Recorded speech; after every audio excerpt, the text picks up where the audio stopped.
So, when we try to, or at least attempt to answer this question, who is God? I ask this question not to teach you something, but for you to realize something. Because ultimately, to experience divinity, there must come a self actualization. I must realize who I am.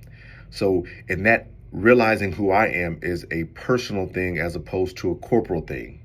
That doesn't mean that you can't have an experience of God in a group, whether it's at a church, whether it's at a mosque, but ultimately to really benefit from and to really understand who God is, it has to be a self-revelation. And for many of us, what that might take is an unlearning.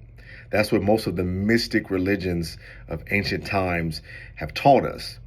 That for us really to find who God is, we have to unlearn what we've been taught.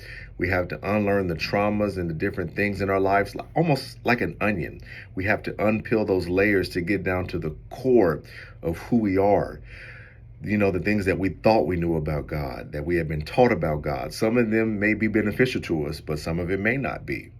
But ultimately, if you want to grow in your spirituality, if you want to raise your vibration, if you want to raise your consciousness, you have to experience God, and you have to think about this question yourself.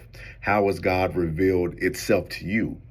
And based on that, that'll teach you how to respond in this thing that we call reality. Because ultimately, our definition of God is going to define who we are as a person, how we view and treat others, and how we understand space, how we understand time, matter, spirit, all of these things. So the ways I recommend you doing it, I suggest you doing it is through meditation. It's through having those, or through worship, through prayer, having these divine experiences, because understand we have to be participants in the divine mystery. Now, I know many of you that have been shaped by religion will think the thought that God is looking for us, but ultimately God already is there because he's everywhere. So God is waiting for us to actively participate in a relationship with it, to participate through our self-awareness, through self-actualization, through prayer, through meditation. All of these things are important as we grow as spiritual beings to raise our consciousness enough to move to the next dimension.